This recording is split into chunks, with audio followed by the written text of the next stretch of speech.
Hello student, स्वागत है एक बार फिर से मेरे यूट्यूब चैनल मैथन ग्रामर में। जैसा कि आप लोग जानते हैं, इस समय पर इस चैनल पर टेंस का सीरीज चला रहा हूँ। टेंस 3 होते हैं, प्रेजेंट टेंस, पास्ट टेंस और फ्यूचर टेंस, और सबके चार चार प्रकार होते हैं, यानी कि कुल 12 होते हैं। तो प्रेजेंट टेंस में हमने 4 टेंस बता दिया है, उसका वीडियो अपलोड है, आप उसको जरूर वॉच कीजिएगा। अब चल रहा है पास्ट टेंस। पास्ट टेंस में पहला जो होता है पास्ट इंडेफिनिट टेंस होता है, जिसका अफर्मेटिव सेंटेंस इसके पहले वीडियो में बता दिया हूँ। अगर आप नहीं वॉच किए हैं तो उसको जरूर वॉच कीजिएगा, लास्ट में आपके स्क्रीन पे आएगा। तो आज मैं इस वीडियो में आपको नेगेटिव सेंटेंस के बारे में बताऊंगा, लेकिन उससे पहले जरूरी है कि आपको मैं कुछ जरूरी जो पॉइंट होता है इसको मैं रिवीजन करवा देता हूँ। सबसे पहला काम होता है पहचान। इसको पहचानेंगे कैसे कि पास्ट टेंस का है ये बहुत जरूरी होता है। जब आप इंग्लिश रीडर पढ़ते हैं तो उसका क्वेश्चन आंसर अधिकतर इसी टेंस में होता है, आंसर भी इसी टेंस में देना पड़ता है। स्टोरी कहानी आप कुछ भी पढ़ते हैं तो पास्ट टेंस में ही होता है, या हिंदी का इंग्लिश बनाना हो तो पास्ट टेंस में ही कराया जाता है, तो बहुत ही जरूरी है। तो पहचान क्या होता है? इसमें पहचान 2 टाइप का होता है। या तो अंत में क्या मिलता है, ता था, ती थी और ते थे आदि मिलता है, ये तो ठीक है। लेकिन दूसरा क्या होता है, वाक्य के अंत में बड़ा आ, बड़ी ई और ए की मात्राएं भी जुड़ी हुई होती है क्रिया में। ये तीनों मात्राएं क्रिया में जुड़ी हुई होती हैं। और एक और जान लीजिए, इसमें या, ई, ए शब्द मिलते हैं, यानी कि अंत में। लेकिन कोई जरूरी नहीं हमेशा ही मिलता है। सबसे ज्यादा जरूरी पॉइंट क्या है कि आपको ये जानना है क्रिया में अंत में बड़ा आ, बड़ी ई और ए की मात्राएं जुड़ी होती है, या मेन पहचान, इसको जानिए। अधिकतर इसी में कहानियां बोली जाती है, ये तो बहुत कम मिलता, ता था, ती थी, ते थे, ये कम ही मिलता है। इस नाते बहुत जरूरी है जानना। अगर इसमें है हूं हो आ जाए तो प्रेजेंट परफेक्ट टेंस का हो जाता है, नहीं कि है हूं हो नहीं आना चाहिए। अगर आएगा तो था थी थे ही आएगा। तो ये हो गया पहचान, जो आप हमेशा याद रखोगे, अभी एग्जाम्पल में आपको क्लियर हो जाएगा। और दूसरा क्या, अफर्मेटिव जो होता है, अफर्मेटिव को मैं आपको याद दिला देता हूँ। अफर्मेटिव सेंटेंस में रूल क्या होता है। तो अफर्मेटिव सेंटेंस में सबसे बढ़िया काम का, चाहे सिंगुलर सब्जेक्ट हो चाहे प्लूरल सब्जेक्ट हो, दोनों के साथ सब्जेक्ट के बाद क्या लिखते हैं, वर्ब लिखते हैं। और वर्ब का कौन सा फॉर्म, सेकंड फॉर्म लिखा जाता है इसमें, और उसके बाद ऑब्जेक्ट होता है। तो आपको याद रखना होगा, चाहे सिंगुलर सब्जेक्ट हो चाहे प्लूरल सब्जेक्ट हो, दोनों सब्जेक्ट के साथ वर्ब का सेकंड फॉर्म लिखा जाता है। और इसमें आपको ध्यान, अगर अंत में मतलब वाज वेयर का यूज नहीं करना है, तुरंत सब्जेक्ट के बाद वर्ब का सेकंड फॉर्म लिखा जाता है। ये हो गया अफर्मेटिव सेंटेंस का। अब आज है नेगेटिव सेंटेंस का। तो पहले मैं नेगेटिव सेंटेंस का एग्जांपल लिख देता हूँ, रूल लिख देता हूँ, फिर आपको समझाता हूँ।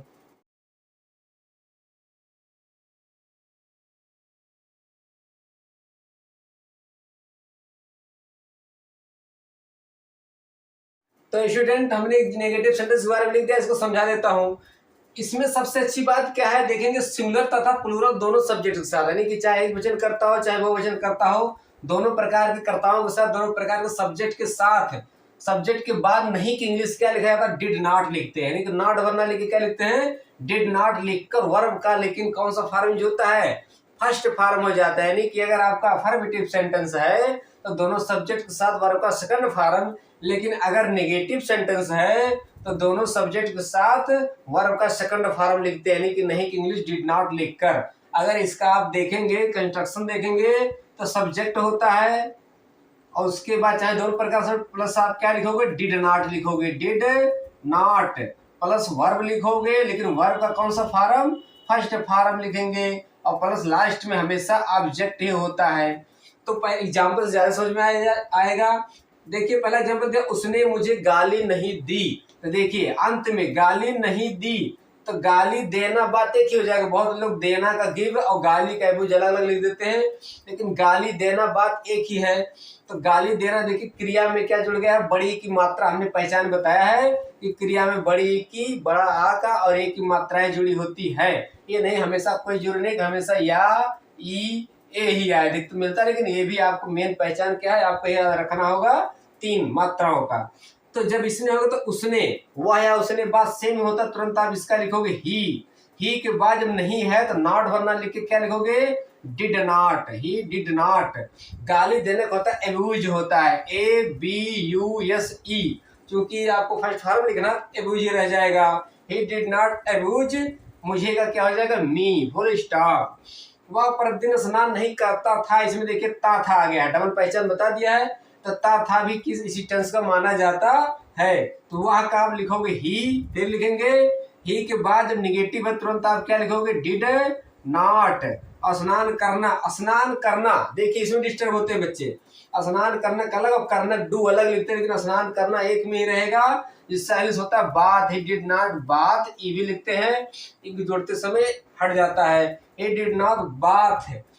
प्रतिदिन का क्या आ जाएगा, every day, EVERY, every day. Verb का फर्स्ट फॉर्म ही होता है।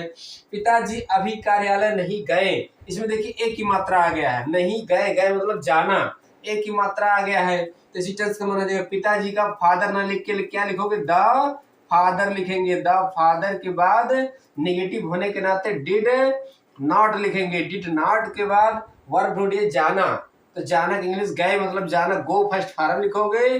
The father did not go to, कहीं जाया जाता प्रीपोजिशन टू का इस्तेमाल करते, गो टू कार्यालय इंग्लिश होता office, OFFICE, go to office. और अभी का क्या होता है, एट होता है, YET, एट माने अभी होता है। अध्यापक आज अंग्रेजी नहीं पढ़ाए, इसमें देखिए एक ही मात्रा आ गया, पढ़ाए, तो तुरंत अध्यापक सिंगुलर हो जाएगा, तो द टीचर, द लगाना जरूरी होता है। द टीचर के बाद तुरंत डिड नॉट लिखिए, डिड नॉट, और वर्ब लिखेंगे पढ़ाने का होता है टीच, टीच से ही टीचर बना है, टीच फर्स्ट फॉर्म रहेगा। The teacher did not teach, क्या नहीं पढ़ाया, इंग्लिश, टीच इंग्लिश, इंग्लिश का पहला अक्षर कैपिटल रखोगे, विशेष सब्जेक्ट का नाम पहला अक्षर कैपिटल लिखा जाता है, टीच इंग्लिश। और आज का क्या हो जाएगा, टुडे, टुडे फुल स्टॉप। तो ये तो ठीक है, आपको याद हो चुका होगा कि डिड नॉट लिखा जाता वर्ब का फर्स्ट फॉर्म, लेकिन फिर प्रॉब्लम हो जाता कभी नहीं के साथ। इसी में नहीं के साथ जब कभी नहीं जुड़ जाता है तो वर्ब का सेकंड फॉर्म वापस आ जाता है, यही लोग भूलते हैं।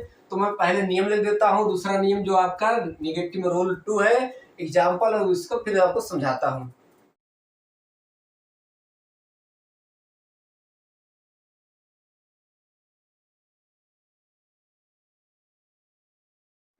तो स्टूडेंट नेगेटिव सेंटेंस का रूल 2 मैं लिख चुका हूँ। ये सबसे ध्यान देने वाली बात होता है, क्योंकि यही चीज लोग अक्सर बोलते हैं, इसको नहीं समझ पाते हैं। तो ये आपको ध्यान पूर्वक बात को सुनना है और या कोशिश करना है कि फिर ना भूले।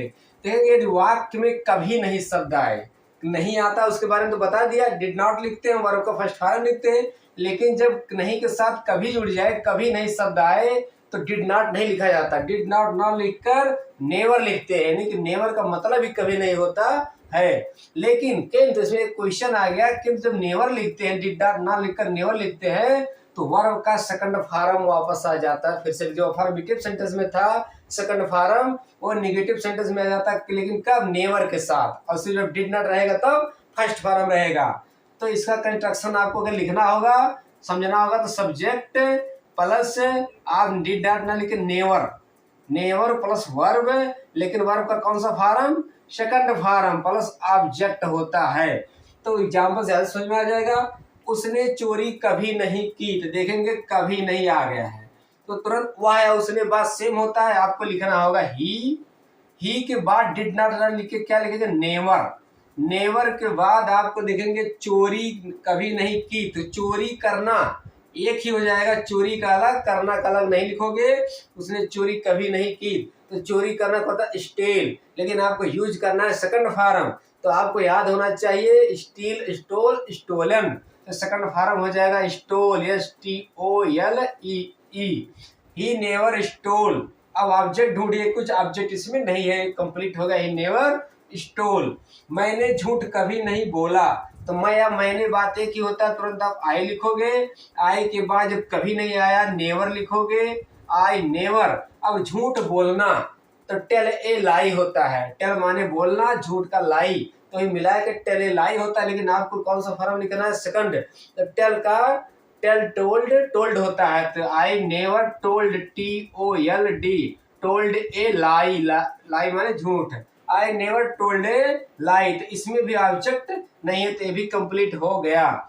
उन्होंने मेरी मदद कभी नहीं की, तो वे या उन्होंने बात सेम ही होता है, चाहे वे कहो चाहे उन्होंने, लेकिन इसमें बोलने पर ही सेट होता है। जैसे वह ना बोल के उसने यहाँ सेट हो रहा है, वैसे वे ना बोल के उन्होंने सेट हो रहा है, तो वे या उन्होंने बात सेम होता है, तो तुरंत आप दे लिखोगे, दे के बाद जब कभी नहीं आ गया नेवर लिखोगे, नेवर के बाद वर्ब ढूंढिए। देखिए मदद की एक ही हो जाएगा, मदद करना, मदद करना होता है हेल्प होता है, लेकिन आपको कौन सा फॉर्म लिख रहा है, सेकंड नेवर के साथ सेकंड फॉर्म हेल्प्ड हो जाएगा। दे नेवर हेल्प्ड, मेरी का क्या होता है, मी होता है, helped me, they never helped me, full stop. तो ये हो गया नेगेटिव सेंटेंस के बारे में। हम उम्मीद करते हैं कि आपको समझ में आ चुका होगा। तो स्टूडेंट, ऐसे इंटरेस्टिंग वीडियो और जानने के लिए हमारे चैनल को सब्सक्राइब कीजिए, बेल आइकन को जरूर दबाएं ताकि आपको मेरा नेक्स्ट वीडियो मिल सके। तो मेरा नेक्स्ट वीडियो जो होगा, नेगेटिव सेंटेंस के बाद क्या आता है, इंट्रोगेटिव सेंटेंस। और इंट्रोगेटिव सेंटेंस में दो ही रूल है, लेकिन इंट्रोगेटिव सेंटेंस 5 टाइप के होते हैं, फुल डिटेल। तो नेक्स्ट वीडियो जरूर वॉच कीजिएगा। मिलते हैं नेक्स्ट वीडियो में। वीडियो वॉच करने के लिए थैंक्स, धन्यवाद।